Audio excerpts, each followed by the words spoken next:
Hey folks, how's it going? It's Monday. We're doing Minecraft with Jeffrey, Lisa and Nix. Hope you all had a good weekend. Enjoying your Monday so far. Before we do a bit more Minecraft, because we were enjoying it last week. It's a nice chill kind of thing. We'll go back to Stardew Valley probably next week. See how it goes. But Minecraft breaks are quite nice, so we're going to switch over to Minecraft and get straight into looking at BB-8.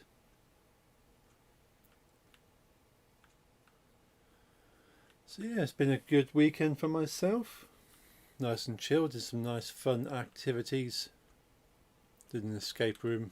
Really enjoy escape rooms. It's a lot of fun working out the puzzles. Right, I want to bring up my reference.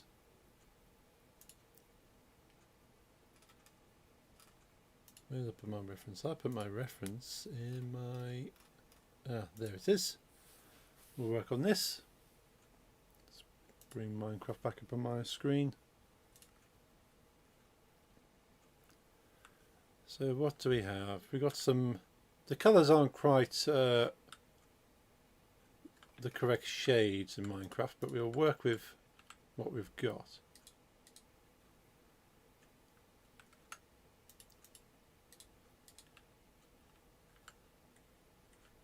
I'll go for this orangey colour. I think it's supposed to be shadowing, but it's a bit dark for a light shadow. But it's doing for now. We can always replace it once the spacing's in place.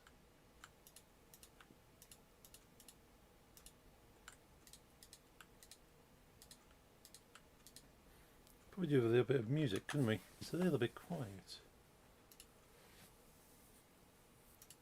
Let's make sure I'm streaming all channels. You can see myself live there, that's awesome. I'm live there, that's awesome. And I'm live there. Cool. Well, let's get some music on the go. Some nice chill stuff.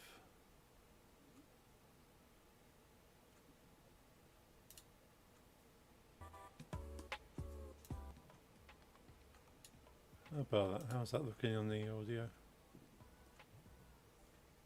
Yeah, let's go for that.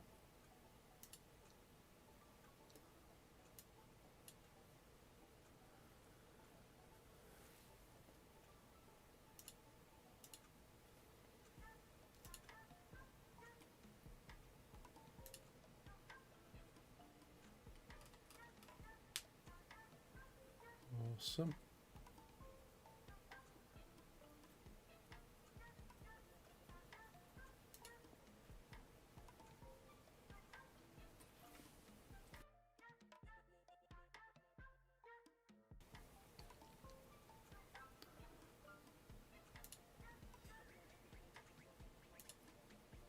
That's funky tunes.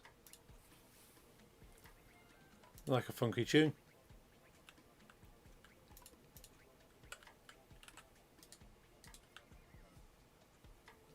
This goes across 4 blocks.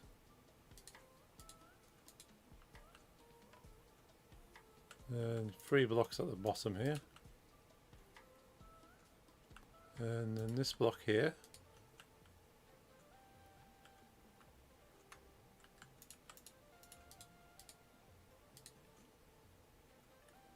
Three blocks there.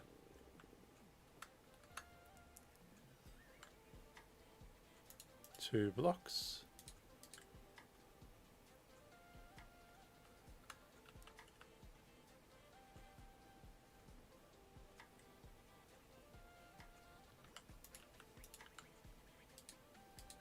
We've got 2 more there.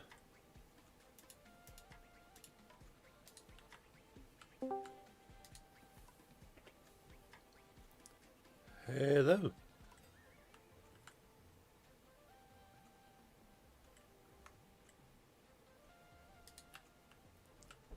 I think those are the ones there.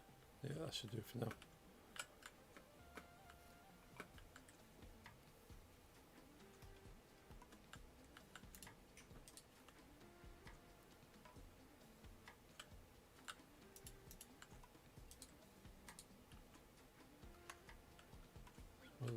get space here.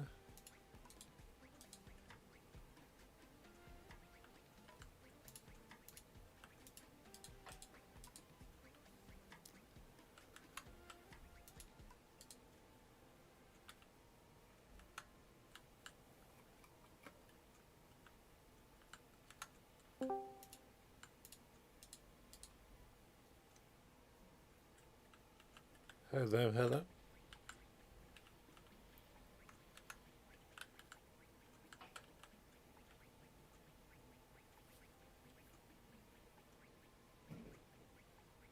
There's 2 and 2.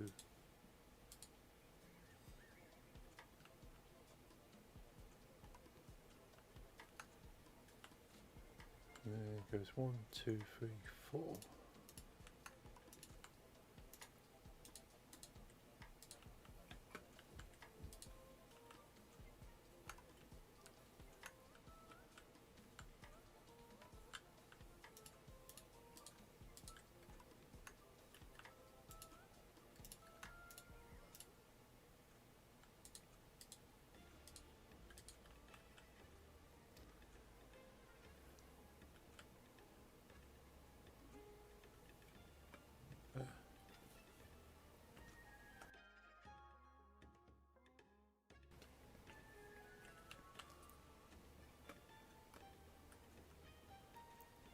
Turn that slightly wrong.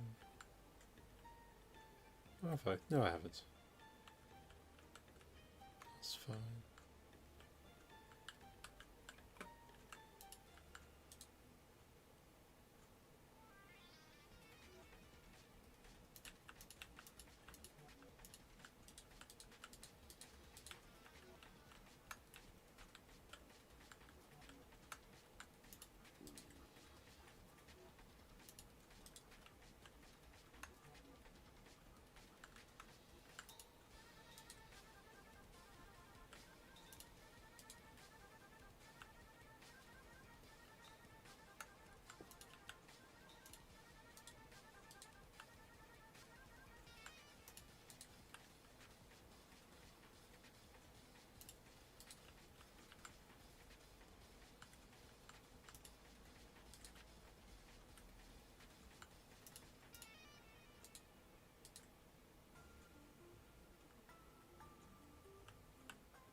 You okay, Nix?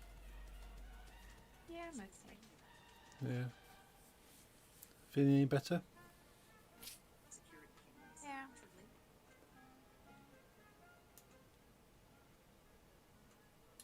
Turn my music down a little bit.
So, what did you think of that pepperami chili sauce? It looks interesting. That's what I thought. Didn't buy any though. But it's in B&M.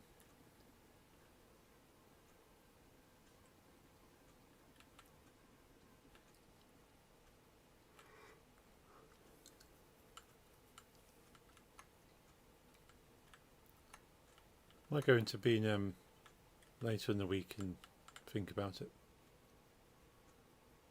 Yeah.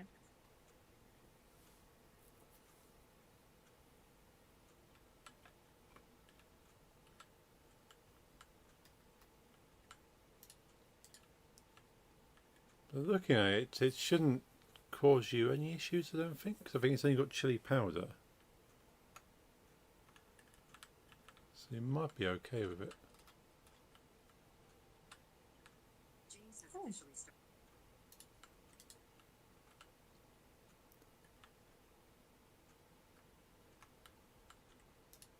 If I do get it, you can always try a bit and see how you feel. I wonder if it actually tastes like pepperami.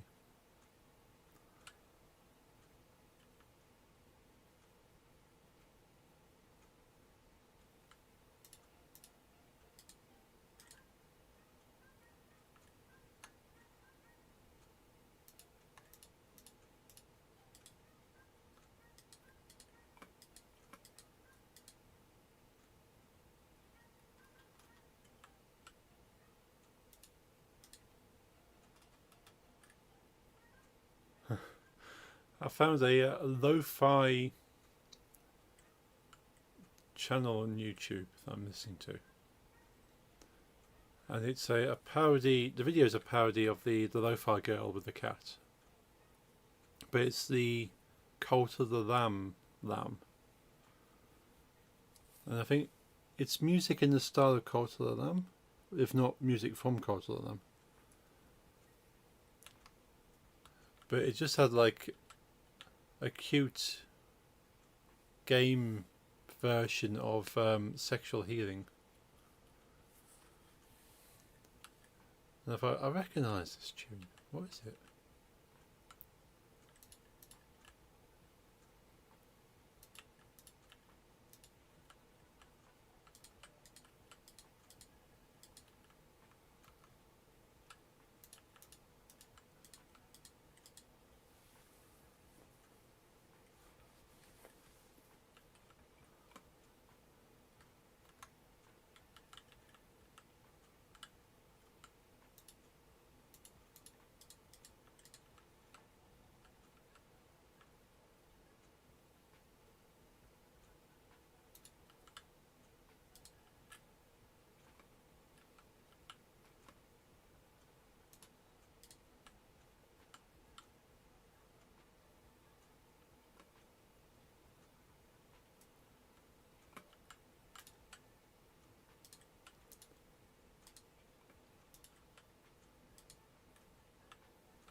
Yo, how are you guys doing?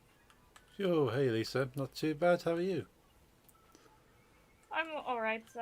I've been quite busy with finally starting to make like the animation for donations. Oh, But nice. I'll have to edit in my stream tomorrow. Yeah, Done a lot of editing and drawing. yeah, that'd be cool to see. I can show you the webm. Like it has everything. It's the animation. Everything is complete. I just need to find a way to edit to stream, and I didn't have time. But Ah, that's fair. I'm gonna try sending it to you because Cool. I Okay. think it's too large for Discord. Right. But I'm gonna see if it works.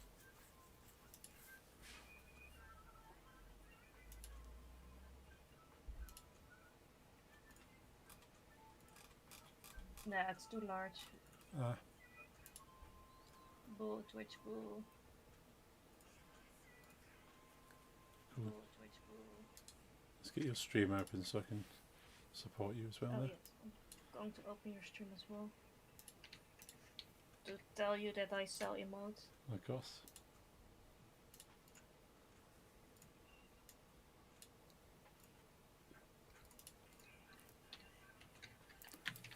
Hey there, Oh, I dealer. also added the animations of the people Ah, joining stream. nice. Thanks for the heart. Of course. Walked a kilometre to buy Monster and all they had was Red Bull. Oh no, dealer. I can't drink Red Bull anymore. It's like I used to drink a lot of Red Bull, but I can drink any of the any other energy drink, just not Red Bull. It's not a pleasant drink for me.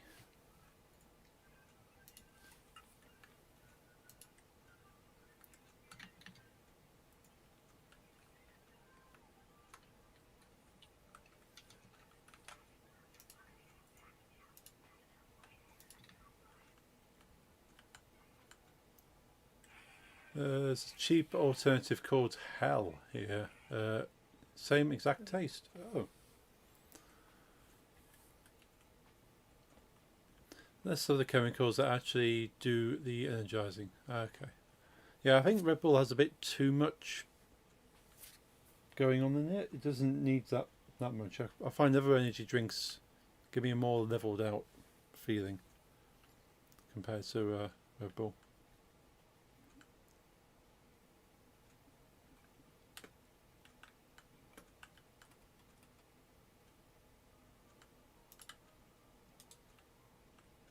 Three times the recommended intake of vitamin B12, I think. Ooh, that's a lot of vitamin.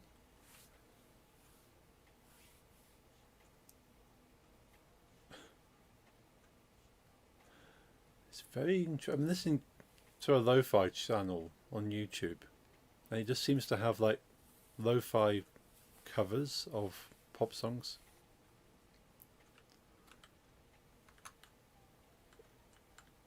But the video is the lamb from Cult of the Lamb.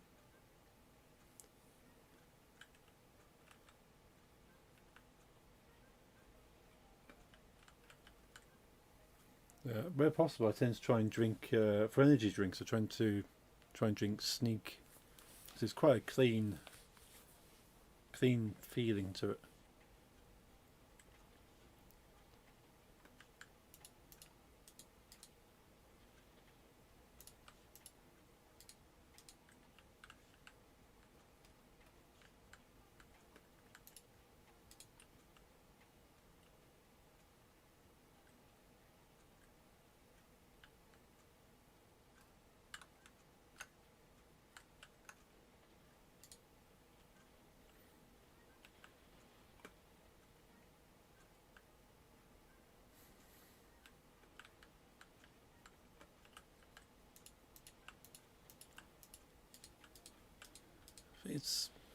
I think what's playing right now is a cover of Owl City. It's very bizarre.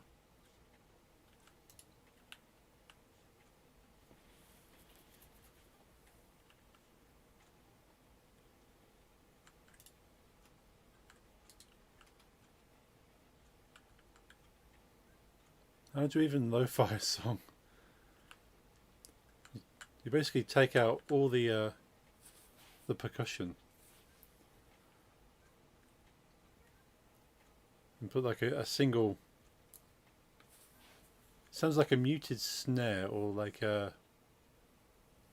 just a very kind of low-sounding ride sound on every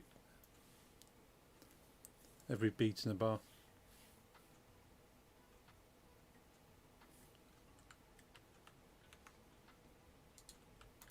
Or I should say one beat in a bar.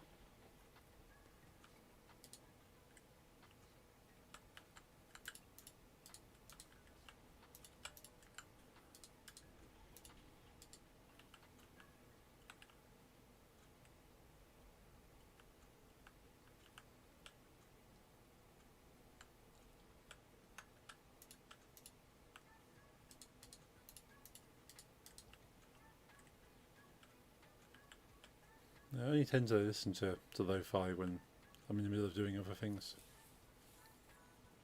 So you like sacrifice the drummer for some really weird metronome. Basically, yeah.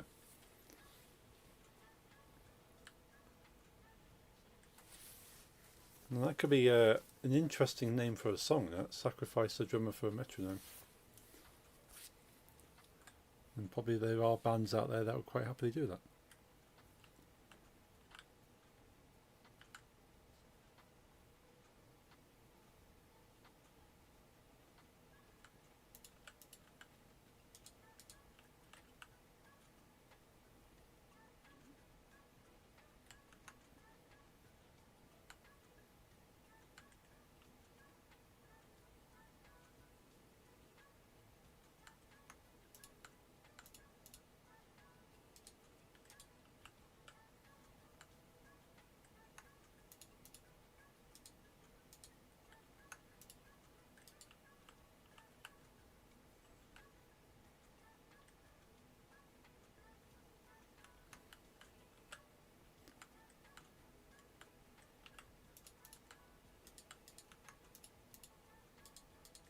So if I'm listening to music for the music, I tend to like to have more percussion, not less.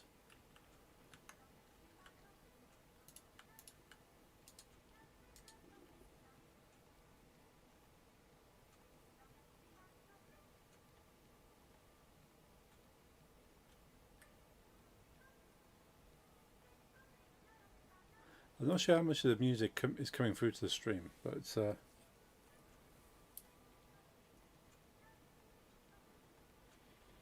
what's this one?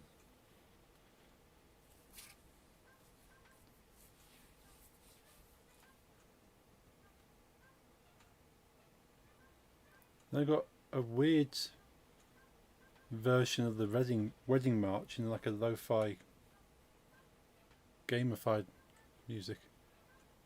Can't hear it over the dog barking. The dog barking is probably better.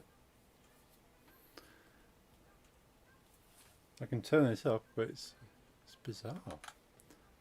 I only clicked on it because it had Cult of the Lamb, but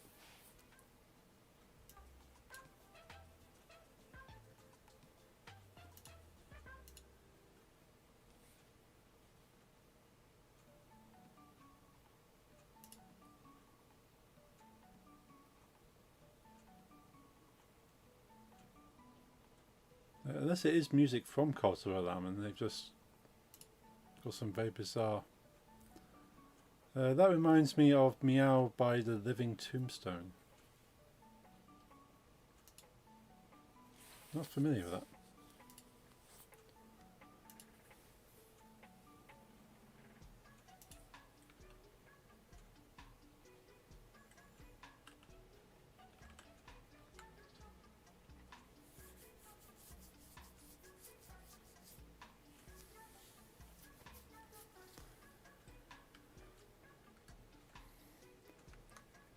There's one game I wouldn't mind playing at some point, is Cult of the Lamb. Looks interesting.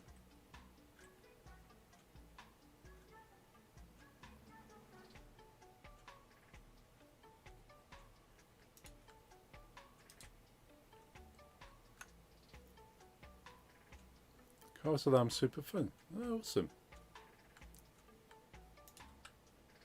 can't remember if I've got a copy. It's certainly on my wish list on multiple different platforms. Whether I've gone ahead and clicked any of them, I don't know.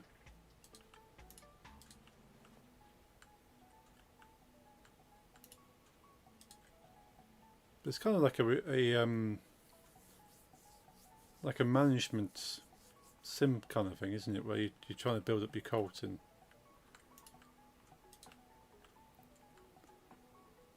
you're going to have to manage the community.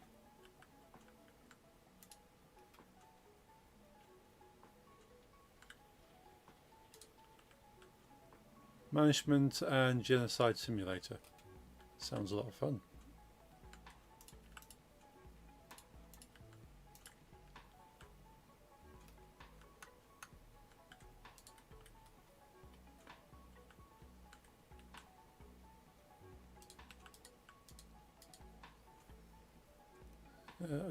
I'm quite partial to a few management sims.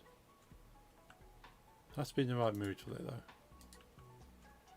Sometimes I don't have to think too much, which is why I'm doing Minecraft.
Playing strategy games with not historical settings is an actual shitpost, because, like, what do you mean Botswana got nukes in 1914?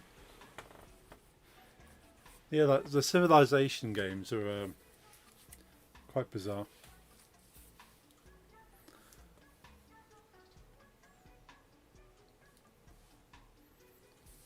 But it's really quite fun. It's like the I like the whole meme that became Gandhi.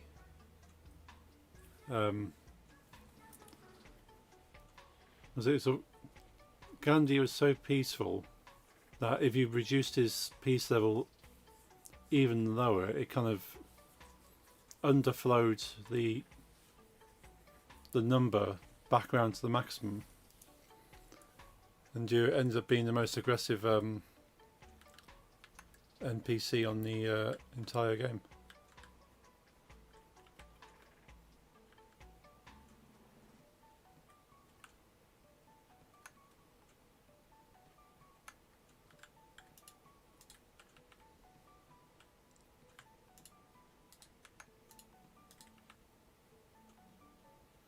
Yeah, Gandhi's my favourite warlord. Yeah, it's super aggressive. Was the phrasing peace through power or something, wasn't it?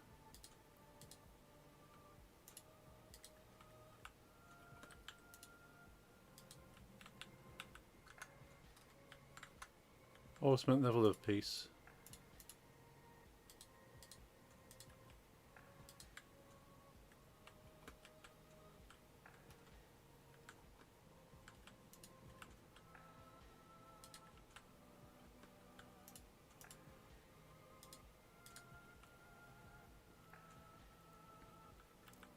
Thing is, I only tend to play those sort of games on easy modes. I haven't got the kind of mind to really strategize.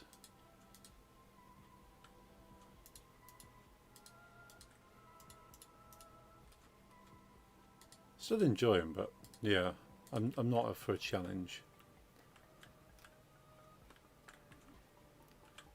Like, I enjoy playing things like Command and Conquer, like real-time strategies with the war element in them. Especially when you've got sci-fi level technology.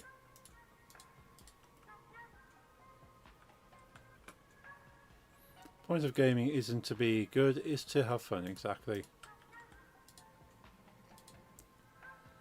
There's a lot of people that feel that you have to be good at a type of game in order to play it. But as long as you're enjoying the process, like you take what the fundamental point of a game, whether it's on a screen or physically in front of you, is to have enjoyment in getting to a goal, as a well-defined goal, and say, well, I played this game and I won because I completed the task. You don't have to be the person that does it with little to no health, or with only a dagger, or... It's nice to have challenges for those who want to give themselves something extra to work towards. But no less of an experience otherwise.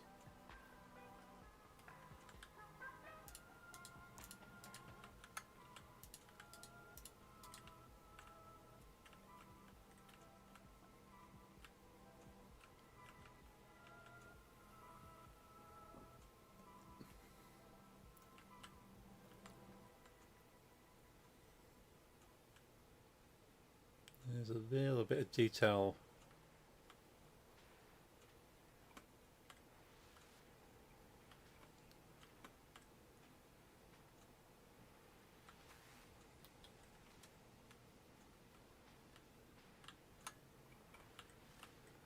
Oh, this isn't lo-fi, it's more dark drum and bass.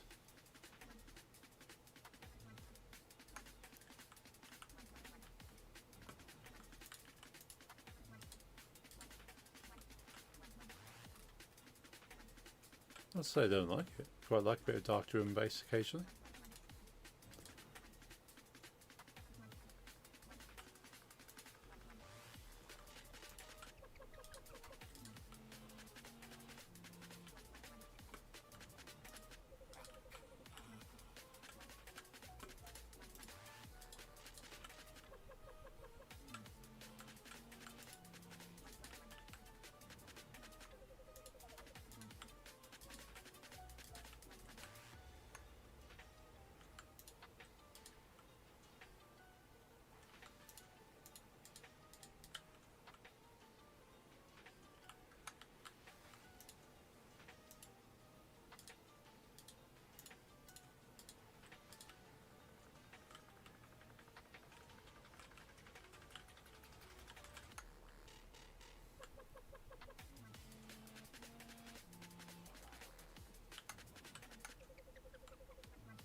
The communist fears the samurai. How's it going, Jeffrey?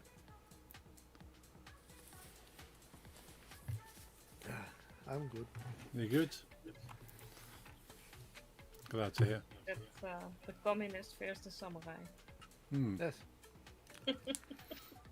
I once saw a picture of Patrick holding a katana with that text underneath it, and I haven't yet to find it again.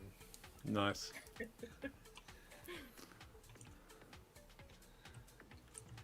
So I finished my River City Girls. Awesome. And I've heard my kiss is broken, so I'll go check it out.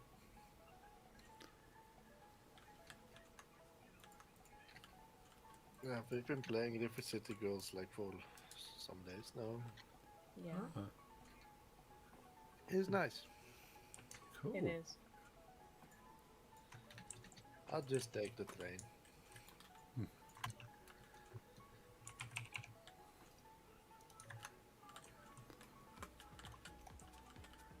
And I'll fix the kiss and then I'm gonna mostly lurk, I guess. I'm not in the building mode. Yeah, that's fair. I look at what y'all is building. Sometimes remove a block. Place some lava in it. And then when you change things, then the lava comes. Then you'll never know it was me. No, who could have be? Wow. Yeah, I'm happy with that. but you're happy with me placing lava in your things? No, but I'm happy with BB-8. Okay, yes, I understand. Yeah. Does he need lava? It might need lava. No. And thank you, Light. Yeah, I love the River City Girls. We're playing River City Girls Zero now, which is basically a port from an original SNES game. Okay. It's clunky, but it has its charm because of it, you know. Yeah. Reviews are horrific, but most of those reviews, they like approach the game like it's a sequel to the newer ones, Right. even though it's a port of one from like, I don't know, 90s, Beginning of 90s, yeah. beginning of 90s. So you shouldn't really approach it like that, in my opinion. And they're like, yeah, it's clunky and the graphics are old. Like, yeah, no shit. Yeah. It's a direct port. It literally says it's a direct port, and people are confused. It's like, it's so old that it doesn't have a real save function, but it has like codes. Yeah. So you type in a code to go to a certain level, which makes you able to skip everything if you want. Of course, yeah. With the old games, you couldn't save. You just like finish the level, you got a code in the screen, and you would go there to the next one. Next time you Yeah. booted up your machine. But if your friends had the game longer than you have, they had a small paper with the codes already on it, and you could play any level you wanted. Yeah. I remember having like a whole binder of paper with different codes on for different games. Same. I also had like this binder with all these codes for games and cheat codes. Like now, games don't really have the old school cheat codes like we used to in GTA. I think No. I would have them all in like a small paper thingy. I remember I actually thought when we got a printer, when we first had like a printer for the computer at home, Yeah. I because the internet wasn't great at the time. I used to open up Microsoft Paint and then try to kind of pixel art the front covers of a lot of my games. So Do we those, still have that? sorry, Do we still have that? That sounds really cool. it might have them somewhere. Yeah, like. But I thought, okay, I can't like copy the image off the internet because it just wasn't there at the time. So I tried to recreate them in pixel art. So I just had a picture printed at the top of each page with all the cheat codes underneath. Epic. But yeah, I did. I only had probably about 10 games, so I had 10 pixel arts for each of the games. I was quite happy with that. I remember having like this I think I found it like 2 or 3. I found it around the time I was packing for the move, my old cheat code book, Oh yes. and I was like 9, you know, when GTA Vice City came out and stuff. Yeah. And like some of these words were like so badly misspelled in English. Mm. It's like I just noticed. Wait, let me type to you. I remember one. I remember the cheat code for the helicopter. How I wrote that. Mm. I'll type it.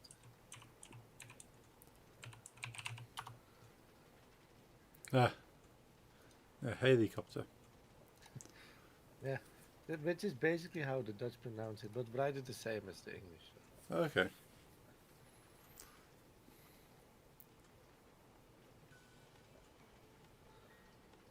Oh, go smoke.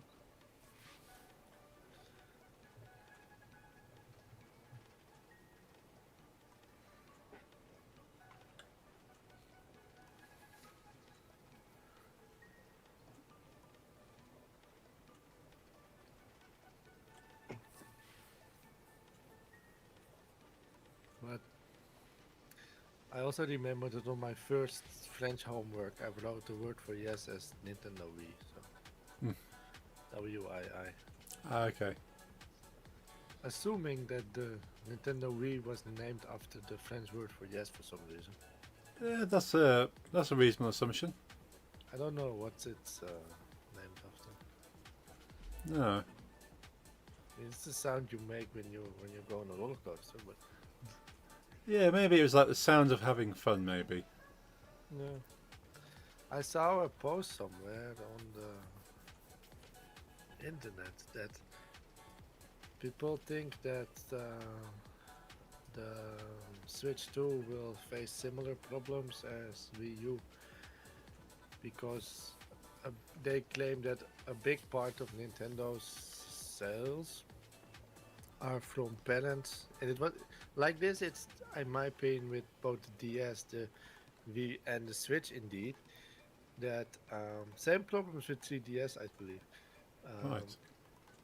That a lot of these sales come from parents that see Nintendo as the safer gaming option. Yeah. But one way they literally promote themselves being educational, like or like DS brain trainer games, Oh yeah, yeah. and the Wii movement stuff. And I don't know what idea behind the Switch is, but it's popular. That's true. So the main problem with the Wii U is what I heard is that a lot of these parents they uh, didn't really get what the Wii U was. No. They just thought, but you already have a Wii and it's in the name, you know? Yeah. Didn't really understand it was Wii 2. Yeah. Or like this, the sequel. So it wasn't selling as well. Yeah, and I think sort of it probably felt a little bit too much like a gimmick, but then at least the Switch came out of the Wii U with the gamepad. I thought, oh, you know what? Rather than having a desk console and like a portable tablet, why don't we just combine them and make a Switch? Yeah. Yeah, it's fine. I think I'm like one of those 3 people in the world that played on my Wii U more than I actually do on my Switch. Hmm.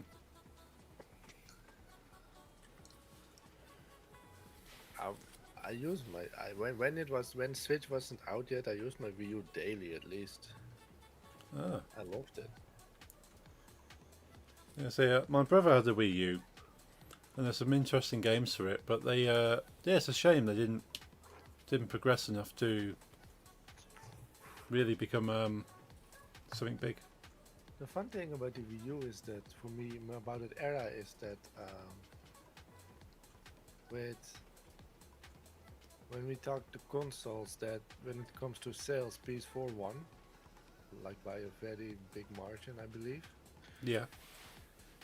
and Wii U was like Nintendo was not happy with, they weren't making enough profit. And when I found the sale at that point, I don't know what it is now, but at that point, let's say 2015 something, I was reading that, and I noticed that the Wii U actually had more units sold than the Xbox One. Oh But wow. still, Nintendo was scared, and Xbox wasn't. But then I realized Nintendo has a big problem if they don't sell enough gaming things. Xbox True. just make, Microsoft has other ways of income. Yeah, same as Sony. Sony and Microsoft have. They're not Yeah, purely in the gaming market, whereas Nintendo is. yeah, that's why Sega died. Yeah. But like, I think, I mean, and it is easily said for me, just a, mere civilian. But I find it weird the way the Xbox One was like, uh, how they did that. Because the PS3 sold quite well, but at least in the beginning of years, Xbox 360 was the more popular one. And that had two main reasons. One, it was cheaper. At least in my country, you had the same console, Xbox 360, PS3 doesn't differ that much. No. Yeah? It's basically the same machine. And on paper, PS3 was better because it already had the Blu-ray, and stuff, and Xbox came later with that. Oh yeah. Also, something I never understood from Nintendo. They always were behind on the hardware, always. But that's a different story. Xbox was a bit cheaper. So let's say you're a parent, you want to give your child a console. You have two options. They're basically the same, and one will save you 100 euros. Now, what do you pick? It's Yeah. just common sense. And Xbox was earlier in the year. So you could have your next gen games on an Xbox way earlier compared to a PS3 because that will take you another month or 3-4 waiting. True. So Xbox One, at least the beginning. So you learn from that. You think this is a good idea. Flash forward PS4, Xbox One era. What do? They delay the Xbox and make it 100 euros more expensive compared to PS4. Hmm. Yeah, and that's why it didn't sell as much compared to PS4 because they did the exact thing oppositely compared to what they did before. Yeah. Also, one of the main complaints a lot of people had was that not complain, but one like consensus was Xbox 360's controllers are nicer in the hand than PS3. Yeah. Yeah. So what does Sony do? Make a PS4 controller, which was definitely better than the PS3. Oh yeah. And then you get don't fix what isn't broken. Why did Xbox change their controller? If like everyone's a fan of the 360 controller. I mean, a lot of people still say that was the best ever made. Hmm. Why change it? Yeah. They. I still like that style, but yeah, the 360 was definitely a bit more comfortable. Yeah, I never liked the way but like one thumb needs to be higher than the other. Yeah. So that's why I've always preferred PlayStation controllers. But I could agree that a 360, at least for like the lower part, where it lays in your hands, it felt it better compared to PS3. Oh yeah. People said PS3 was made for smaller Asian hands. It could be true. Yeah. Didn't consider that. Like three things there that I never really understood, that they changed their beloved controller, they delayed their release. They delayed the releases. That's something you probably don't know, but they specifically very much delayed the Netherlands. Oh right. You could literally buy an Xbox One in Germany, Belgium, I think UK as well, but the Netherlands localization was delayed by I think at least half a year. Oh. So a lot of people that were Xbox fans in my country either switched to PS4 or had to buy German versions, which have had. Yes, you could use it, and 99% of the time it was alright, but sometimes you would have problems with DLC buying. Ah. Right. So I never understood. Like you did so well around 2006, 7, and then you you do everything opposite now. Mm.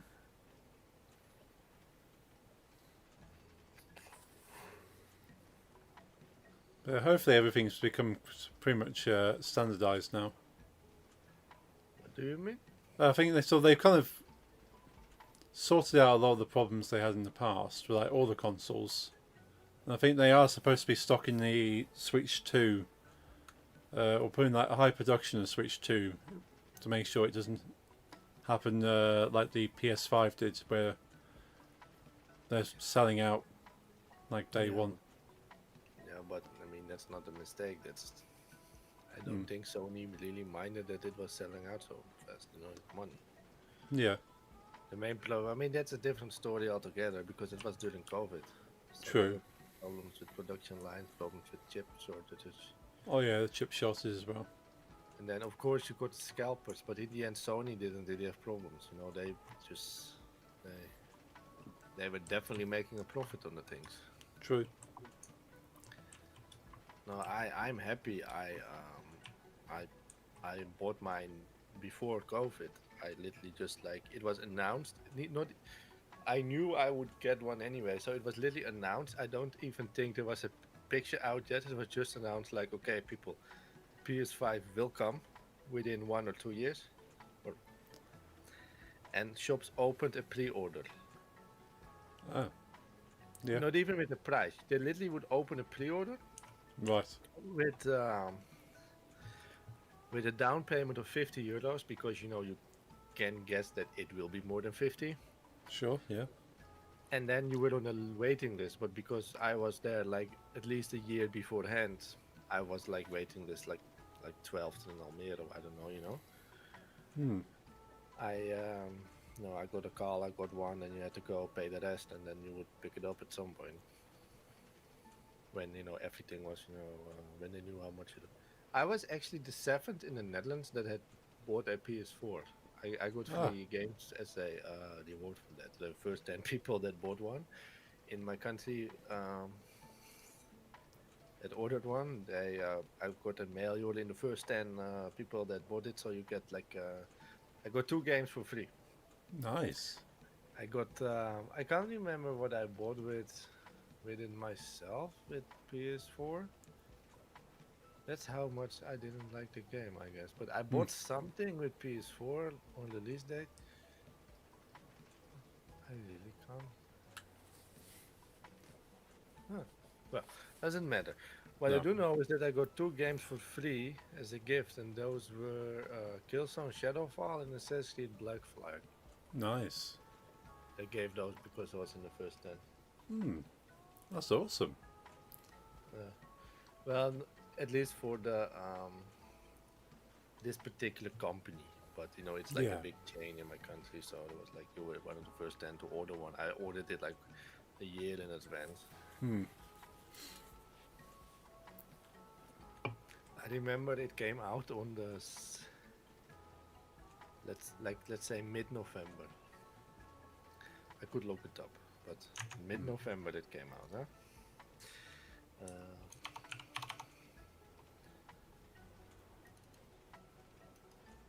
Are you people still there? I'm still here. Okay, I just got to the end of the track and saw your River City Girls. thank you. Very good. I said thank you before you called. Yeah.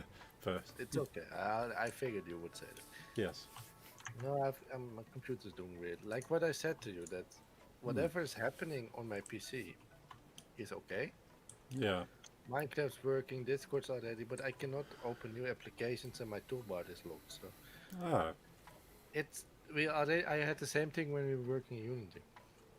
I wonder if it's you do need a bit more space on the hard drive. I know sometimes Windows can go funny when the space is getting minimal. I'll check it out Yeah. at some point. For now, I can, Discord working and game working. But yeah, I was trying to Google, but it was mid-November, that I can tell you. Oh, cool. And PS4. Yeah. And I was still in evening school back then. and I picked it up myself in the morning.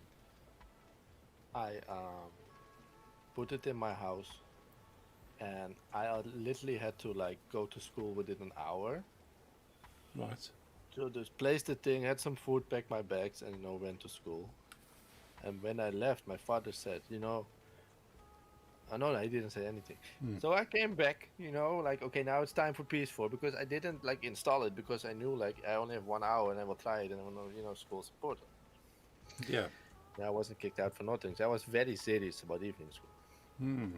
I came back, I'm gonna install my PS4 mid-November. My father said, and it's nowhere, it's gone. Hmm. So my father says, yeah, I gave you the money. I checked your account. I made the money to you. It's a very easy birthday gift, PS4. So Hmm. we'll get it for your birthday. So I had to wait for like almost a month. Oh no. I was one of the first in the country that had one, but I was definitely not the first to play it. No. That'd been. I can imagine that was a little bit frustrating, but at the same time, it was a nice gesture, I suppose. It saved me like 450 euros. So Yeah.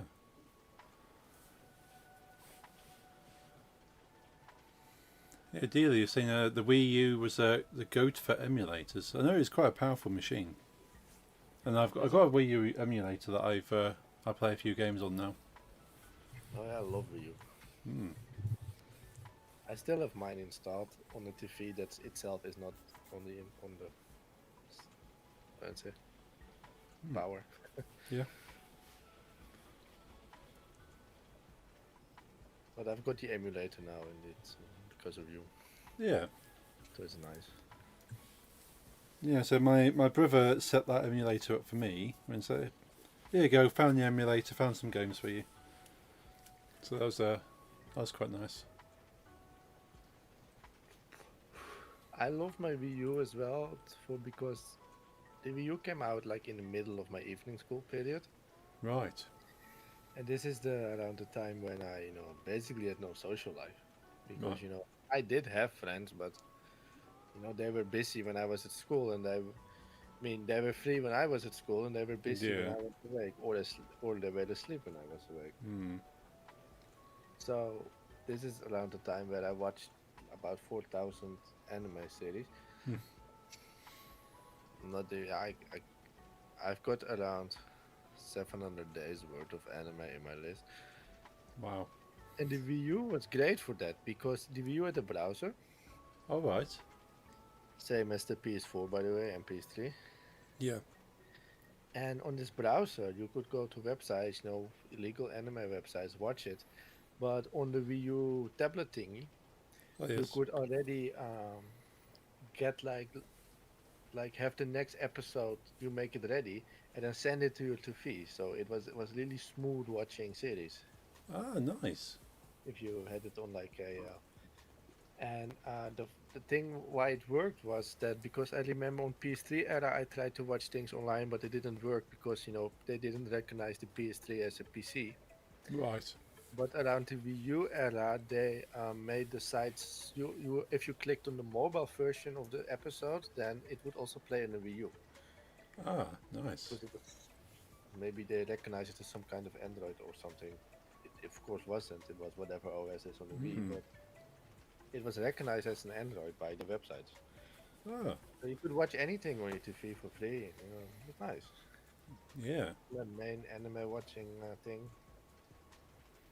That's the fuck thing, in my opinion, about PS5 that they took away the browser.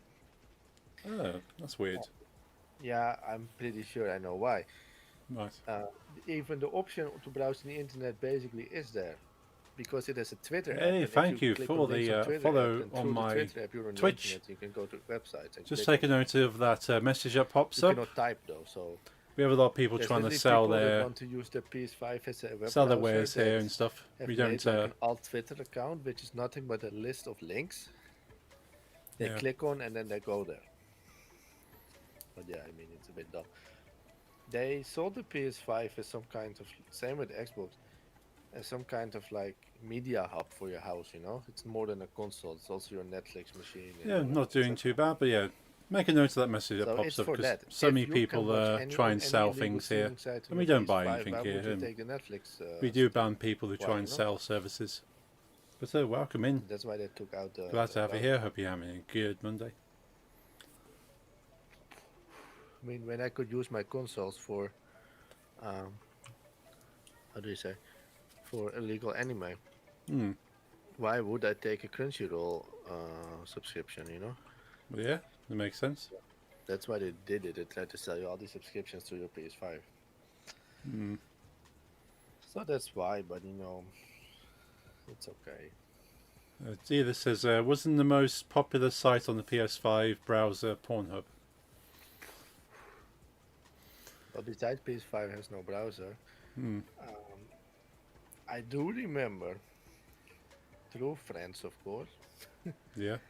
that if you went to Pornhub on your PlayStation, it would actually be a PlayStation version of the site that said the best porn site for your PS4. It would recognize you on a PS4 and it would tell you like you had like a PS4 logo, like the best porn on the PS4, etc. Oh wow. They knew. Yeah. PS5, no browser, but if you went to there, but I never witnessed it myself. No. Of course not. I'm a Christian. Yeah. No, I don't watch porn. Yes, it's weird they took the browser off. Didn't have the browser on the PS5, but I suppose if it's probably too complicated or maybe not so.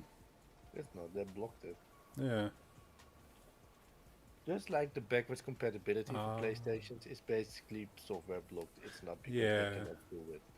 The The fact that PS5 I browser. can watch like copy DVDs on a PS5 means they could play a damn PS2 or PS3 game. I tell you.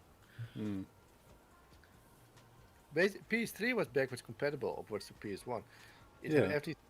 Then they suddenly said it's too difficult. They gave you an update, and you couldn't have backwards compatibility anymore.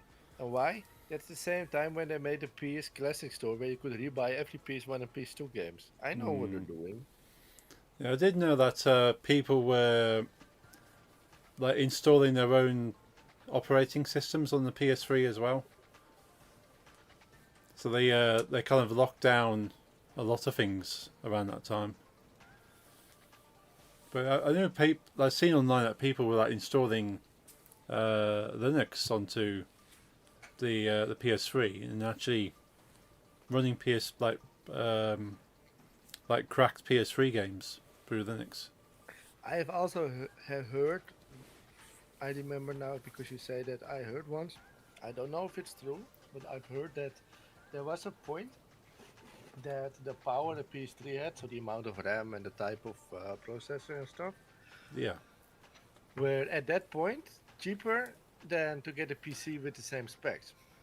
Yeah. Yeah. And that there were a lot of people buying PS3s because they had on average cheaper hardware compared to the PC version, putting Linux on it and using PS3s and not PCs for DDoS attacks. Oh right. I don't know if it's true, but I've It heard makes that sense. Yeah, that makes sense. Because I know they sell like, a lot of manufacturers now sell the consoles at a either cost or lower than cost price because they know they'll get their money back eventually. yeah, games and subscriptions to the Yeah. domain, of course.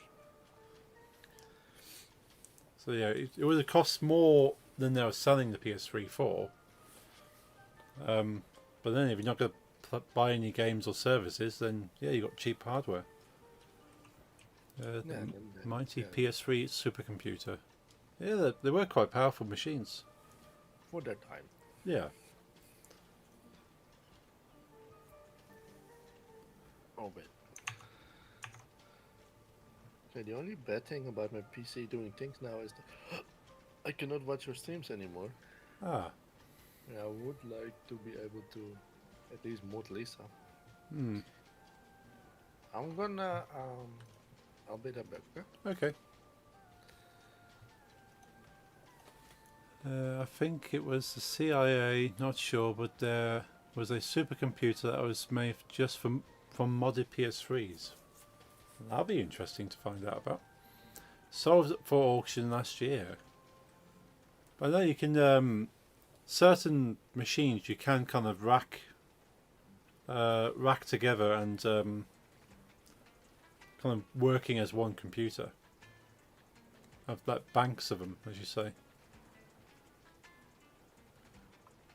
I know the supposedly the Microsoft Cloud, xCloud as it was called, basically had a lot of Xboxes in a rack, just the hardware, in like server racks, and these were running Xbox games on the cloud. It's quite an interesting concept to think about.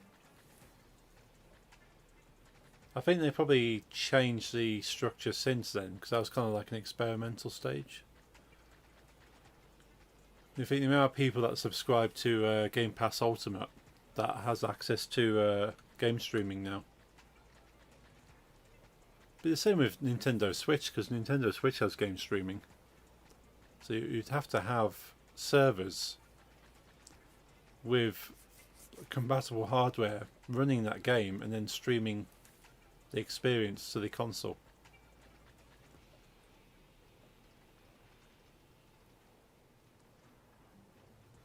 Greetings, Jonas. Oh, Just restarted the PC that always worked. nice. Welcome back. £1 Xeon from AliExpress. Well, you can have a bank of processors from AliExpress and make yourself a supercomputer.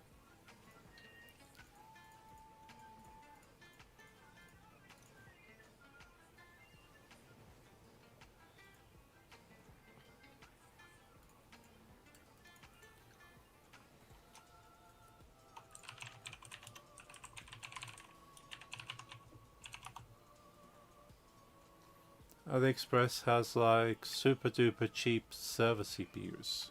I think you might have mentioned before, Dealer. I might have to have a look on there, see what parts I can put together. First try this one. Porn. I'm checking the things about the porn. Pornhub has literally had traffic by game console, and 65% was on the PlayStation. Oh wow. Others was the rest. Like Xbox 32, 5 for Wii U, 1 for Nintendo Wii. That's weird. Nintendo 3DS, 1%. So there's some people. Yeah, I'm trying to find a screenshot what the site looked like back then, but because it was really fun. Like it literally showed you like best for PlayStation. I want to show you. I swear it literally said in the corner like, yo, we're the best for the porn on the PlayStation. It told you. Yeah. I cannot seem to find it. I only get like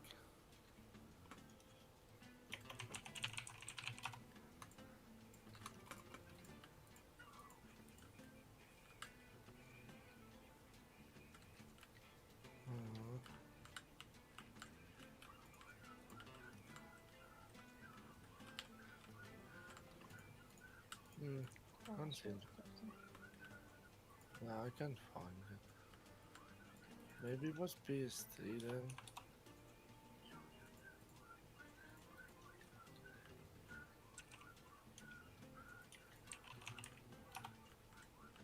Oh.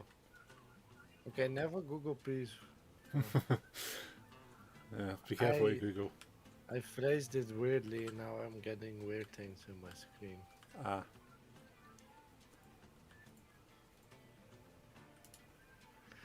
I'm actually kinda impressed by this man fitting a whole piece. Well, I'm not. You know, my desktop PC is only accessed by me, Yeah. so that's okay, but I'm happy I'm not on my laptop. I mean, I'm not judging, but most of it is gay. Right. I'm happy I'm not live now, by the way. It's the sort of thing you don't want to stream, really, is it?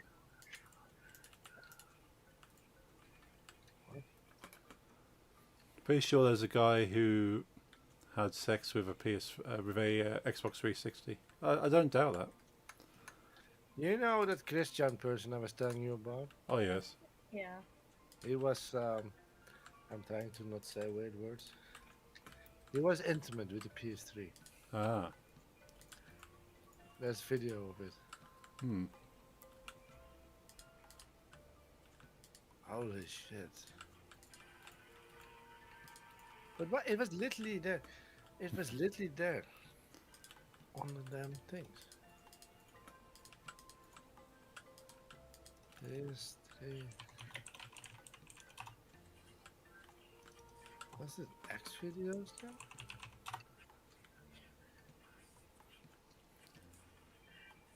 It's just a burning memory.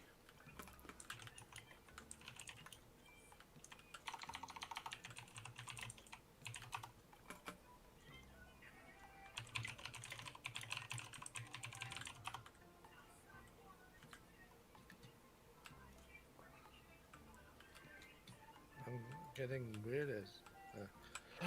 I'm not able to find it. Holy shit. I'm literally getting ads that say Pornhub now optimized for Sony PlayStation Vita. Yeah. I mean, I've never had a Vita, by the way. No, Vita's like one of those that didn't quite get too far. No. Not at all. I just didn't really. You know what my main problem was with Vita? It was sold with a lot of, I mean, not a lot, but there's very little space. Right, And yeah. it had this very specific SD card that you could only buy from Sony, which was like insanely expensive compared to other SD cards. Like you pay like triple the price for like, let's say 20 gigs compared to a normal. Yeah, it was the Sony Memory Stick Pro Duos and things like that. Something like that. I don't remember. And it tried to be a lot of things. It tried to be like a. They literally tried to make the Vita a Wii U gamepad for the PS4, and they tried to do a lot of things, and all of it didn't really work. Right. Like they also tried to make the PS3 into a Wii, getting PlayStation Move controllers, and they literally looked like Wii controllers. Oh yes, yeah. I remember the PlayStation Move kind of stuff. But it never really took off like Wii did. No. Same with Kinect, I guess. It never got as big as. No, it's a shame that the Kinect was a lot of fun because you didn't have to hold anything. You just kind of danced around in front of the screen. I've only used Kinect twice, and both of them were like in settings with only elderly people, so that's my association with it now. Right. No, there's some fun stuff, but the technology required you to be like 3 meters away from your TV, and not many people have that much space.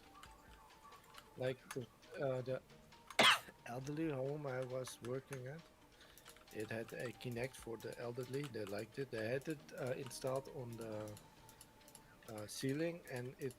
No, I mean they had the Kinect, but they had like the beamer installed on the ceiling, so they would see it on the big table in the middle of like the recreation room. They had the old people. Okay. So when they would do like moving things, they would see it on the tables because they were all in wheelchairs, so they couldn't really stand. Oh, okay, gotcha. They kind of like made smart use of it, and there was also weirdly a Kinect in the museum when I just arrived. Right. And I mean, I don't want to talk down on her because she's a really smart woman. She has like a master's degree in art, the owner of the museum, but she is also almost 80. Right. And some things she just doesn't get. Yeah. And when we had a exhibition about open source, Okay, yeah. for some reason she got it in her head Hmm. that Xbox was an open source program. Right. Like, that's far from the truth, you know. Yeah. I know So, there has been like people have like independent people have made open source software to work with Microsoft things, but Microsoft, as well, you say, aren't. she claimed it was an open source console. It's not. Ah, She, right, yeah. she did that, yes. And so within the museum, there always was a random Xbox 360 Right. that had Kinect installed as the only thing on it. It was just standing there, and she was like showing people like, "This is an open source machine." And I was like, "Just stop telling people that. You're Yeah. making a fool of yourself. Xbox is not open source. No. It's a very, it's a commercial thing. You know? Yeah. I Very, say very- I know like one of the legacies of Kinect, as I say, is they released the SDK for it to allow people to make their own use of the Kinect, since it was no longer something that Microsoft were using. And there's been some interesting kind of projects people have made. I don't remember. I don't know what the hell that is. But I never was an Xbox user anyway. I've always been like Xbox. I've always had every PlayStation console, and I always had a PC. So there never was anything that I couldn't reach that needed me to get an Xbox. Yeah, so you either had one or the other, and they pretty much covered what you needed. So having both was kind of not really a thing. I mean, I had friends that had both that had Xbox PS3 and Wii. Well, I had one friend that had. Like, you're a bit older than I am, and I'm older than Lisa and Nix. Hmm. But you know, high school is a popularity fest with a Yeah. lot of things about status, and within, at least for me, the male population of the high school, a big part of the status was which console do you have Yeah. and how much games do you own, and how, you know, one of the many parts of your status, because there's also, you know, the anything you can imagine, but you know, that's high school. True. It's a judging, you know, fest. Hmm. And I coincidentally went to the first grade of high school the exact year the new consoles came out. So it was the biggest topic in the classroom, because did you already have one? Which one do you have? And you know, because like at least like 3/4 of these 12, 13-year-olds had parents that were like, it's not needed to buy a PS3 already, you'll just wait 1 or 2 years.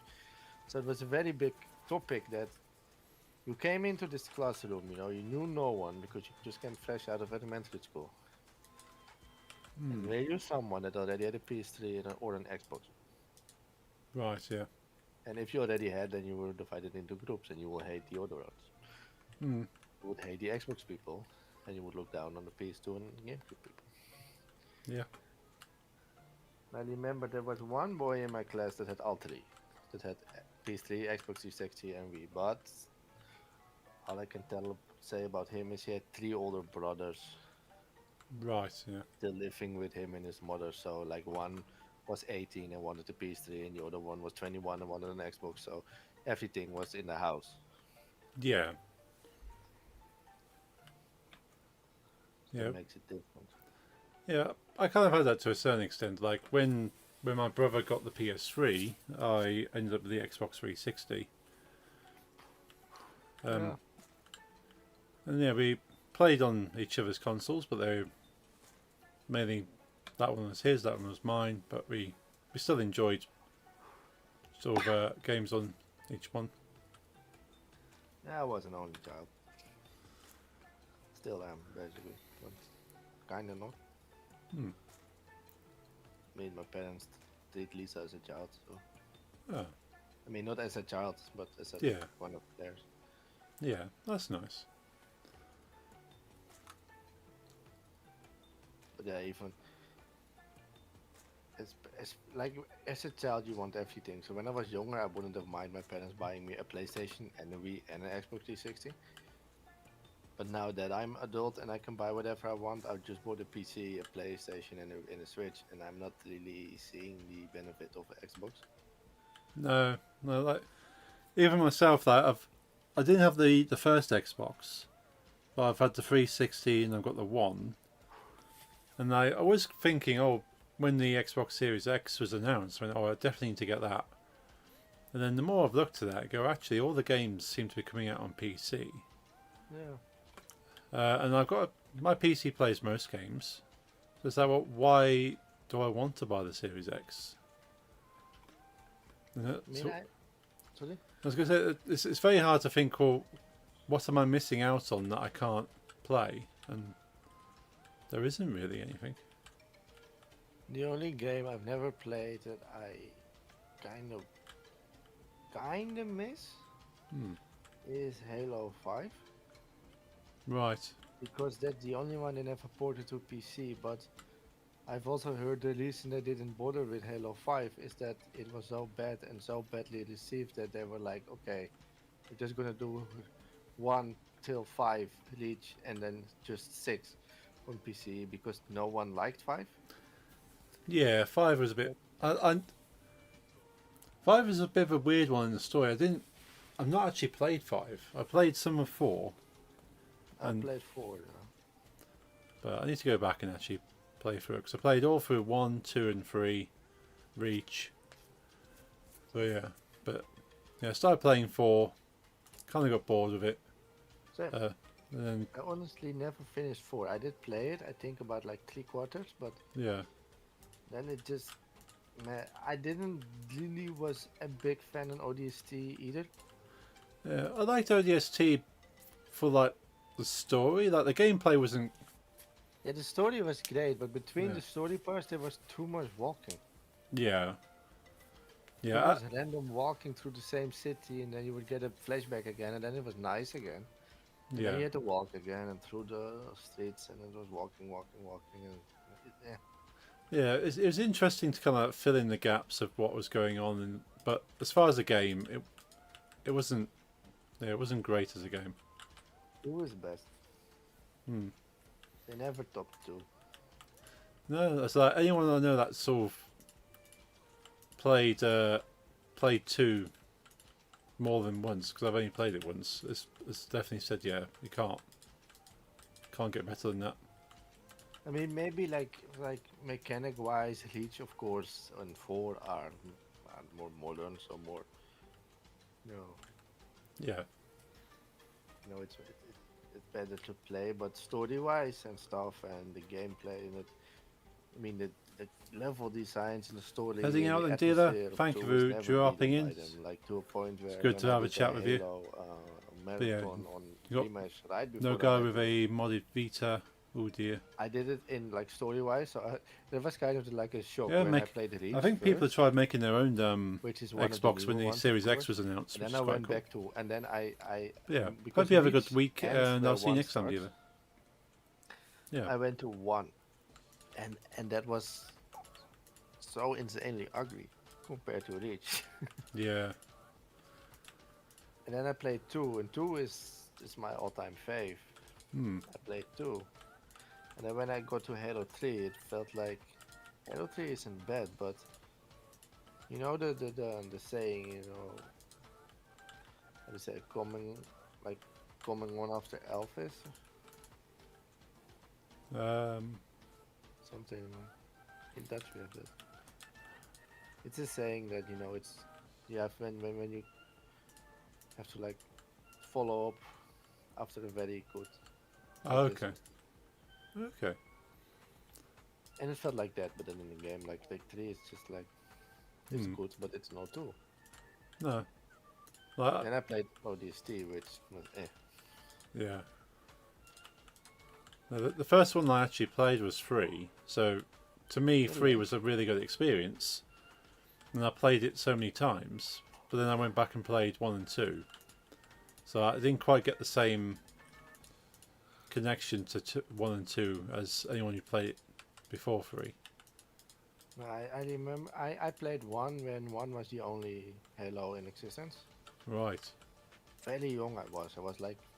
In I was like 8, Hmm. and I'd only played games like Medal of Honor and like the original Doom before that. As when it comes to shooters, Right. Yeah. and it was such a like a shock to me how beautiful that was. Like I played one when I was really young, Yeah. and it was one of the most beautiful things in existence. Then I played one again right before the Magic Grimace, and I was like, that's not.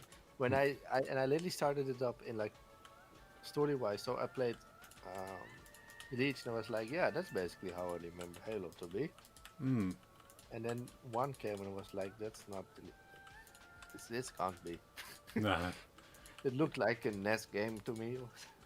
That's the thing. Like nostalgia of old games kind of really clouds your memories because you think, well, this. I enjoyed playing this game so much, and the graphics felt so good at the time. And then Yeah. you see it with today's kind of vision, and you go, actually, no, this wasn't as good as I thought it was in my memory. But obviously, very good for the time. But yeah, I was literally as a young child, I was like Halo 1 was epic. And Hmm. then they announced Halo 2. Not even on the internet for me because I was young, so it was literally I was getting this monthly gaming magazine at home, Oh yes. and it told me Halo 2, and I remember that the most epic thing was it was called Halo 2, and the Master Chief had 2 guns in his hands. Ah. I loved that. And I played it, and it was amazing, and the story was amazing, and everything was amazing. And then around that time, I don't know what it was. Maybe because Halo 1 and 2 had PC releases Right. Yeah. along with Xbox, and I think 3 didn't. Right. Yeah. I think 3 I maybe I'm wrong, but I think 3 at first had a Xbox 360 exclusive thingy. Yes. Yeah. Because it launched with the 360, I think. Yeah, I never had the 360, so that's why I kind of stopped after 2. And basically, when I played Halo on stream on Grimash, were my first times playing anything but 1 and 2, Right. besides a multiplayer match here and there with a friend's house. But in 3, Yeah. I mean, of course, we at some point have like I think you could play even with like 8 people, or am I remembering wrong? I can't remember how many people. There's. It might have been like like a death match. I think you could have 8 people. Yeah, I remember going to friends, like two brothers that both had a 360 in their rooms, and then we could play online but split screen as well. So we had like a team of 4, both in split screen on the one brother's room, and then the rest of the others, and would fight each other. It was fun, but I never played the story of 3. Oh right. Yeah. Same with 3. I like Reach a lot as well. Hmm.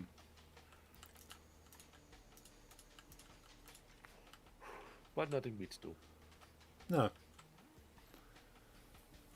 No. I used to really enjoy the Forge in Halo 3 Oh yes, yeah. because you can actually make up your own multiplayer maps and Well, I mean, I'm not gonna lie to you. The Halo games I currently have on PC are not completely legal. hmm. Let's say they're not legal at all. Yeah. So I don't have multiplayer. But for me, I know Halo has a very active online community and they're great online shooters, but for me Halo was the campaign and the story. Oh yeah. It was kind of built for the campaign and the multiplayer is just because that was just the thing at the time. I mean, I like that better. Maybe I'm just like old, but even with Call of Duty, I would even say up till like 4 at least, Yeah. the campaigns were a main focus, Yeah. and they were like twice as long compared to now. They had a better fleshed out story, and then you could play a bit online and it was fun. But now they give you a story that even though some codes they have a nice story, they're way shorter compared to back in the day. Yeah, I've not played a lot of CODs, but I've generally been disappointed with the story, this is after playing Halo. So I played CODs after playing Halo and I thought, well, Wait 1 second, I hear a car on my driveway. So.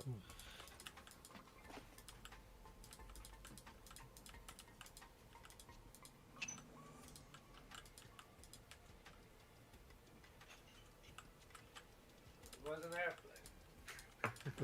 an airplane on your driveway. No, the sound of an airplane, but it sounded like my father's electric SUV Ah, okay. on the driveway. But that's weird because I'm not used to airplanes anymore because it's actually forbidden in this area. Oh, Yeah, we live next to a military base. You cannot fly here. no. Maybe it's military. Yeah, Yeah. the military can fly here, but they don't do it that often. Hmm. Like 4 villages over. Basically, my area is a big forest, Okay, yeah.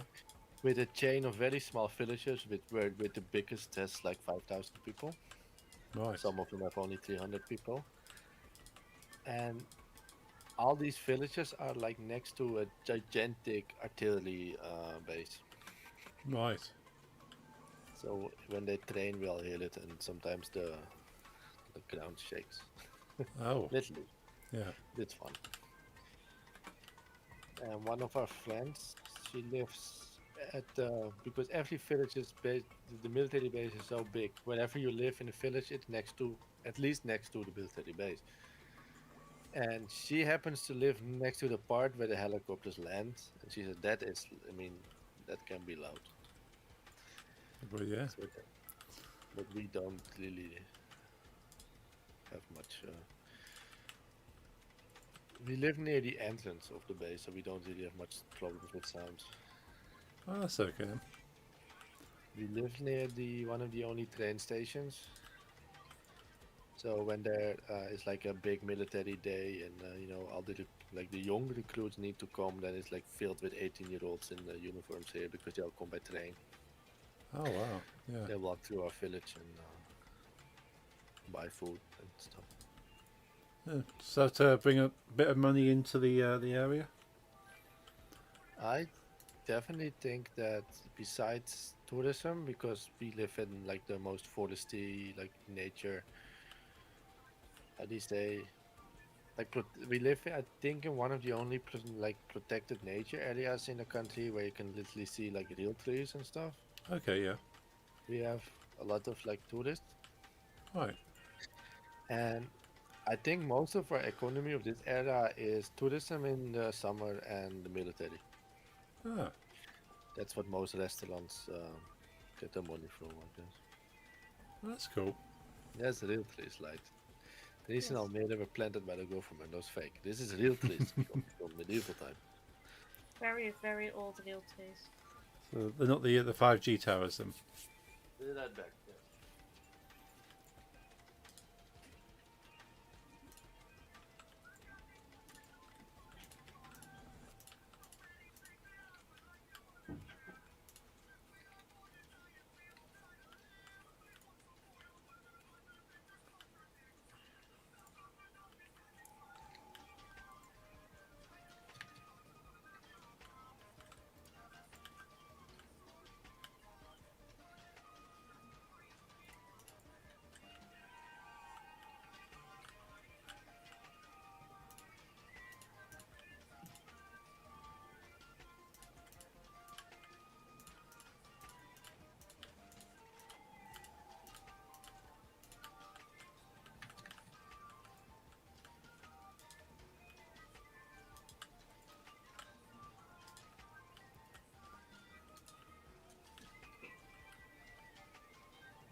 I don't mind the military, by the way. No. I do hate the tourists.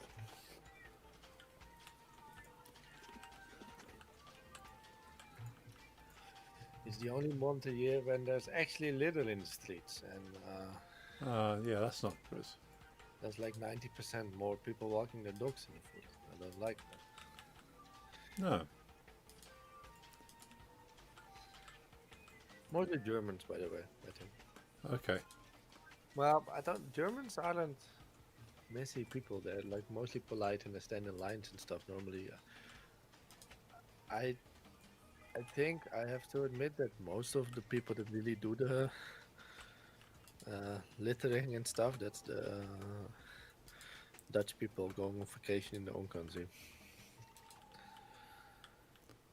You can always recognize where the line is to get to the Netherlands on any airport in another country, because all the others would have lines, and there's one place where people are like elbowing and like trying to get to the front first and not in line. That's where the Dutch are. Ah. Yeah, with whatever. Yeah, well, I thought the Dutch would be slightly more polite. No. No, Dutch are not polite people. Ah. We are not polite. No. No. No, I must have been lucky that I have only met polite Dutch people. But the British aren't, at least it may be stereotypical, but the British aren't really loved as tourists in my country either, especially not the youth. Ah, yeah. Oh yeah, lots of British tourists come here to just like drink and smoke, etc. And then they behave like hooligans. Yeah, that's understandable why sort of locals would not want that kind of tourist. Well, Germans are okay tourists. Yeah. British, meh. Dutch are horrible, like the Dutch within our country, Hmm. and the Scandinavians tend to be problematic. Oh. The problem with Scandinavians is they have very big taxes on alcohol. Right. So Yeah, they end I- up coming over the border just to get the well, I alcohol. don't know if it's just to, but they are quite like go kind of insane when they see they can get like 10 beers for the price of one at home. Right. Yeah. And they drink a lot, and then they're problematic. And then some die every year.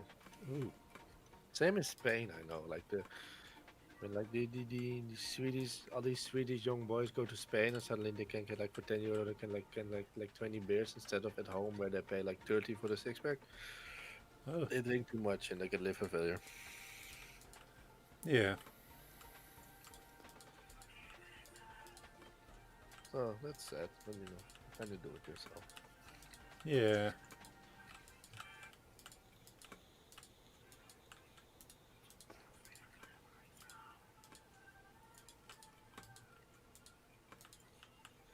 Yeah, I do know. Yeah, one of the times that I was over in the Netherlands with my friend Ollie, me and I guess talking to a local in one of the coffee shops, and he was saying that Oh. he's very pleasantly surprised by how nice we were. Yeah, British tourists don't have a great name in our country. No, Hmm. to be honest with that. But then again, you were just two friends. Mostly it's like groups of 18-year-olds, you know. Yeah, yeah. You get sort of young British men in groups, and yeah, they've got problems. Well, the Dutch are horrible too. I don't even think it's Dutch youth. It's like these Dutch like families. They're not problematic. They're just Dutch people have problem waiting in line. I think for most of them. Right. So that's why they fight for like, you know, when there's like these all-in resorts in Mm. Turkey, and you know they fight for the last piece of cake and stuff. Yeah. I've never been to one of those. It's not for me. Yeah, I prefer to kind of experience where I'm going as opposed to an area kind of made for me. Yeah, like going to this all in resorts where you just lay around on a bed near the Yes, pool all so- day and then go to, what do you say, and have unlimited food and do nothing. It's, yeah, it's not for me. No. Not at all. No. Maybe when I'm older and I don't have the energy to do anything and I want nicer weather. But while I can still enjoy culture and see places, I'd rather just have a break somewhere and just go out and eat with the locals. Yes.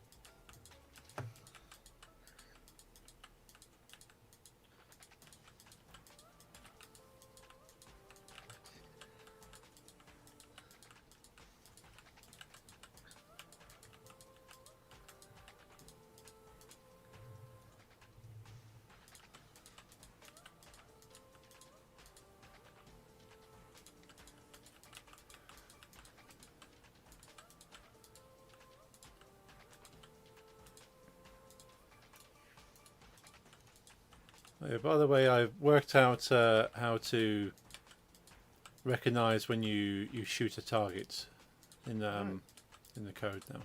It was a very simple thing, as most of these are. I missed one little thing and it wouldn't work without it. So I know that works now, and I've made a bit of code that kind of makes the things move across the screen and move up and down. So we can have a look at that next time. Yeah, tell me whenever you can. Yeah. But it's been fun working it out, because it's rather than using obviously like the text as you have, I'm using those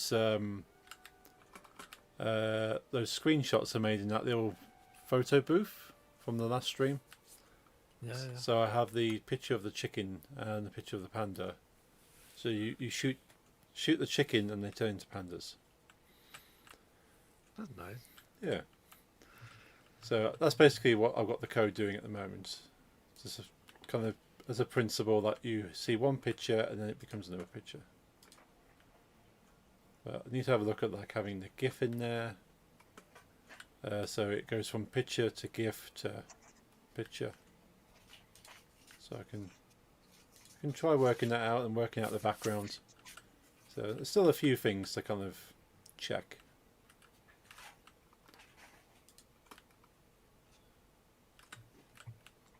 When can you work on it? Can you think? So have a look. Probably do a little bit.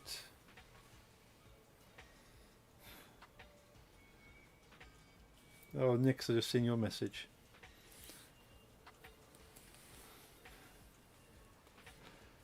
Let's have a look. Calendar. Maybe you can probably put a couple of hours in this weekend again, because we're only doing it for about 2 hours, weren't we? In the end, Can't remember. yeah, I think it was about 12:30 till about 3:30. My time at least. So 1:30 till 4:30 for you, I think. We're working on it. Yeah. So I can quite happy doing like 2 hour kind of sessions if it comes to it. So we could do a little bit of time on Saturday. Nick's will be over at the weekend, but quite happy doing your own thing, aren't you, Nix?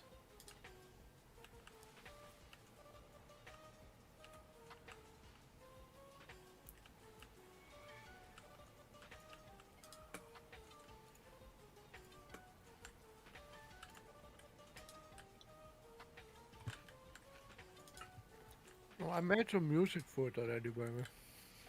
Oh, It's a music track for the menu in the main menu. cool. Well, before you press on play, and Yeah, one during the gaming. yeah. It's like on Logic. I have this plugin for the 8-bit sound. Ah, nice. It's nice. So composed a little. Hmm. I could send them if you want. Cool. Yeah, that'd be nice to hear.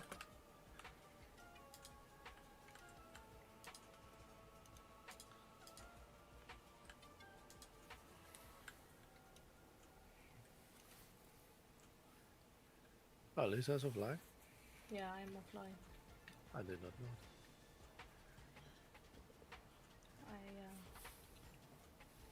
I quit stream 30 seconds ago. Okay. Raid? No, I'm tired. If you like it. Mm. Later I realized I could have raided Yeah. all, but That's okay.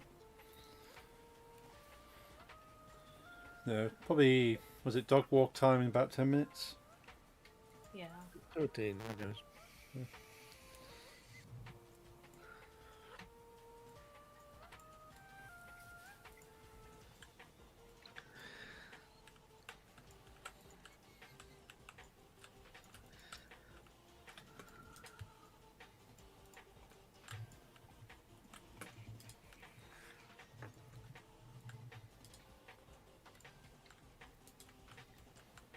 Yeah, I've been enjoying the creating of something as well. Yeah, that's cool. And I think I got like a taste for that Hmm. now that this is still not a game. You know, it's an art. It's an It's interactive art, so interactive art. Yes. yeah. But I'm slow. I wouldn't be able to continue without you yet. I mean, technically I would, maybe with just YouTube or something, but Yeah. it's easier to. You're a great teacher. Oh, Yes, thank you. yes, you were nice with it. Yeah, so you, in effect, I say we only did 2 hours, and you've made something you can interact with in 2 hours. Obviously, it's not finished, but you could probably look up those things and follow a tutorial. But yeah, it just helps to kind of understand what you're doing rather than just copying it and go, well, it works, but I don't know why. Yeah, exactly.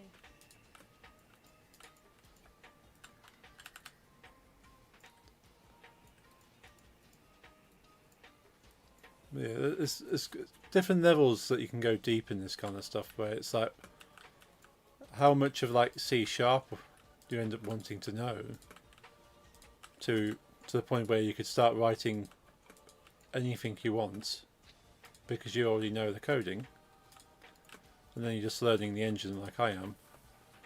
So for me, I've only had to learn the specific bits of code that work with Unity, that only work with Unity, and I don't need to use anywhere else. Mm-hmm. It's like, as I said, like game object. A game object is something that only exists in Unity. Whereas when I'm at work, I wouldn't be typing that, I'd be typing everything else. Like if I want to calculate something or add things together or structure something, I do that Have you at my desk at work, but it doesn't make pretty things on the screen. learned anything from my project so far that you think might be good to learn to know now for your bigger game? So not Possibly, yeah. There's certainly things I could use, and sort of it's all good practice. So even if I'm not using it, I'm practicing learning the principles of different things. yeah. So once you know the principle, you can actually go, how do I want to do a thing, how would I do it? Go, I know something that might work for that. And you try it out.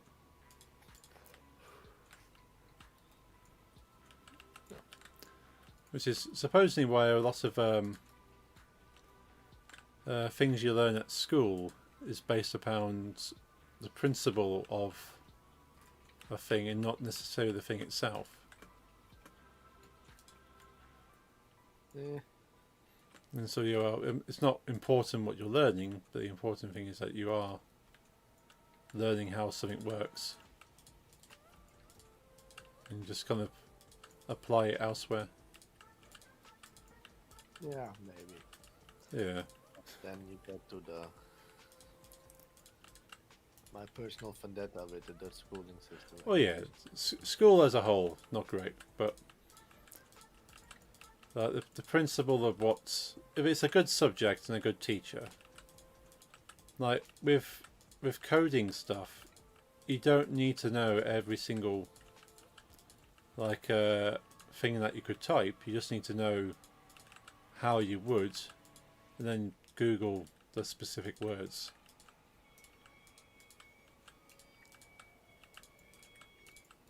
But I know how to kind of structure something. I know roughly where to start typing. As you saw, when you start typing, it gives you suggestions, and you know you're on the right track.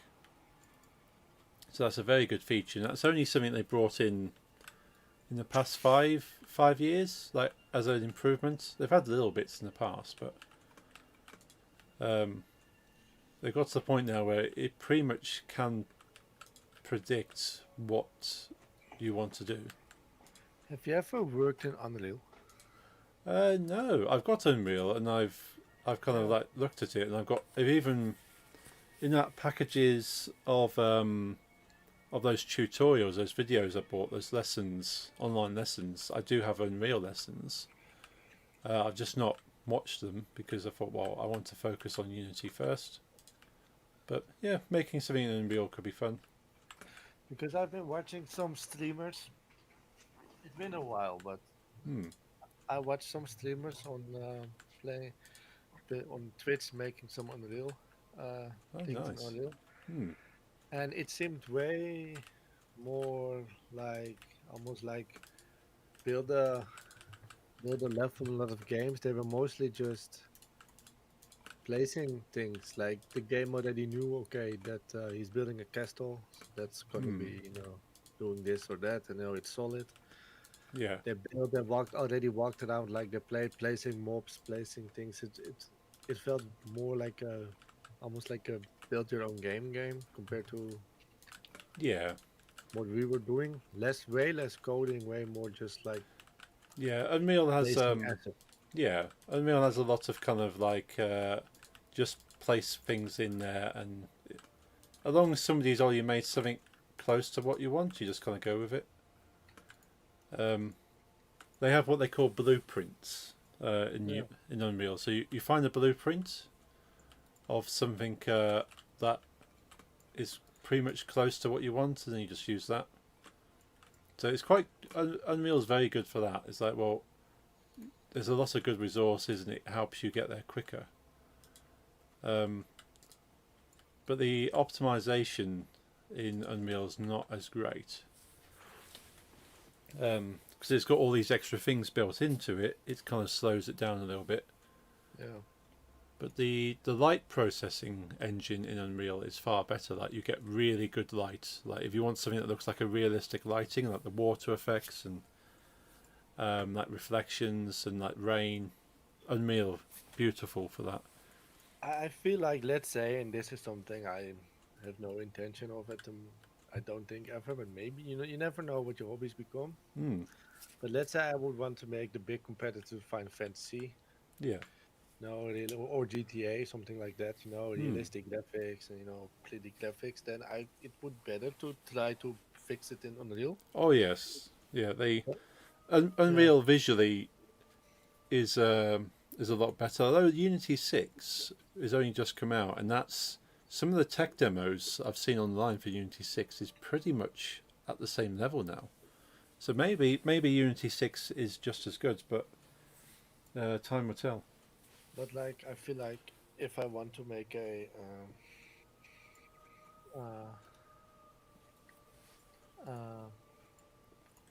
what time is it now? Because my computer is doing the same thing and it even froze my clock. Het is 29, dus we moeten zo gaan. I can click on things. I can click on my calendar. I can change the date, but the time is. I need to check into it. Sometimes it does it a bit, like 2 times a day, like today. Sometimes it won't for 2 weeks, so that's why I'm not. Oh, I don't know what's happening, but no. we'll see. Yeah. That are I wanted to say like a couple of things to keep in mind for my project. Yeah. But one is I won't be going to the museum myself anytime soon. It's too far now with the move, right? Okay. So I will be sending the game over through WeTransfer, whatever, Google Oh, yeah. Drive. Yeah, yeah. It really needs to be plug and play because this is the lady I said that Ah, yes, yeah. she's 80 something. She needs to be. What I need is the game needs to be dragged onto a desktop, Yes. and someone needs to double click it and it opens. Otherwise, I'll have a problem. I mean, they have a problem. Yeah, yeah. So, It's a good thing I found with Unity so far is that you don't have to install the game necessarily, or just run. yeah. So it will be easy to send her that and just tell her like, okay, there's an icon in that folder. Yeah. Drag it to the middle of the screen, double click, and people can play. Yeah. That's good. Yeah, 'cause it's pretty much as you've seen with like the ones I set up for you to play on my demo. Nah, I haven't really tried that with it. I hate desktop icons. Mm. So I've only opened it in the folder, but that part already is Yeah. going to be a bit hard.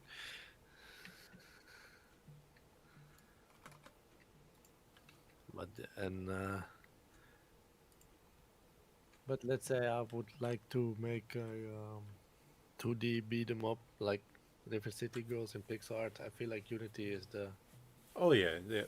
Unity is definitely there for simplicity. And yeah, it's got a few things that would help you, like Unreal does, but where say that the advantage with Unreal is that better lighting. You have blueprints. They have probably has a better visual scripting, so you can like drag things together and say, well, these two things are connected because I dragged them together. Whereas Unity does have that,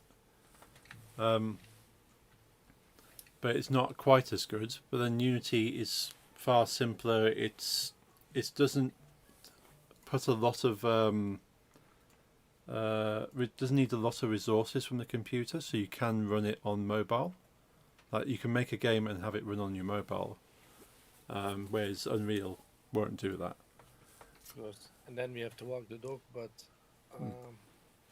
right? It's a half. Yeah.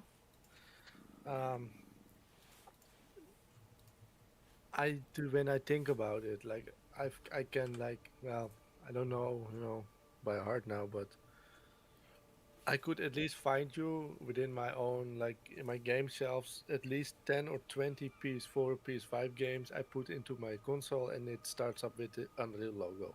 Mm. It says made in Unreal Engine, blah blah. Yeah, yeah. I cannot really think of one that says Unity, so I do think it's the more popular one for the bigger games. Oh this yes. engine. Yeah, yeah. That. So you can tell by certain games, if the game's slightly cuter, like the shading and the colouring is more kind of cartoony, it's more unlikely to be Unity. Where if it's like realistic, high quality textures and realistic lighting, it's probably Unreal. I was actually curious what engine Stardew uses, but he made his own, I read. Yeah, yeah. Made his Yes, own. he did everything himself. But I do know some of the mods are coded in C#, like you would use with Unity. So that language is compatible with Stardew Valley as well as Unity. And last question, what do you think is going to be better if I just make it for Windows and tell her like make sure this is going to be on like 3 of your Windows PCs in the museum? Because system, and because I put like Windows on like 3 or 6 of those because Right. it was just fucked to work with Linux all the time. Mm. Or make a Linux version and make her run it on the Linux computers. Yeah. I don't know actually. I can't see there much difference. I know that obviously Linux on a Linux computer would have less going on and it would take less resources anyway. It depends if you feel the computers are struggling to run much. But then for what you're making, it's not going to be asking too much of the computer, so I don't think it'll make a difference in this case. I'd say Windows then, because for her to get something on Linux is going to be Yeah, a you, different story again. yeah, you have to think, okay, how easy is it going to be for them to work with it? Well, she got a couple of people walking around to that okay, but not. I don't know how easily they will help, but Hmm. we'll see. Now we really have to go. Okay. Yeah. My PC is done waiting. If someone can disconnect me, I'll be happy. All right. Good night, guys. Good night. Hope you have a good week. And, I'll talk to you, and I'll send you some assets, yes. some ideas. Cool. Sounds good. Good night. All right. Have a Good good night, Tim. Just disconnect myself. Come on. Okay, Nix. I'll speak to you shortly. Yeah, speak to you shortly. Okay. Bye. Bye.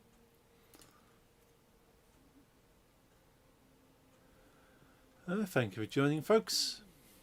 I will be back on Wednesday doing some game dev stuff. So if you enjoy a bit of game dev, we'll try and do some graphics in the meantime, because most of what I need to do on this game now is just graphics, like Photoshop work, as opposed to actual game dev. I suppose like depends how you classify game dev. Game dev could be as much as writing music, designing the UI. It's all comes down to it. Even writing the story is game dev. So yeah, got to do some graphics for the menus, and then see if we can make a level 2, which would be quite fun. But yeah, join me then on Wednesday. Thank you for joining today. Hope you've enjoyed the stream. Hope you have a good night, and I shall see you then. Good night.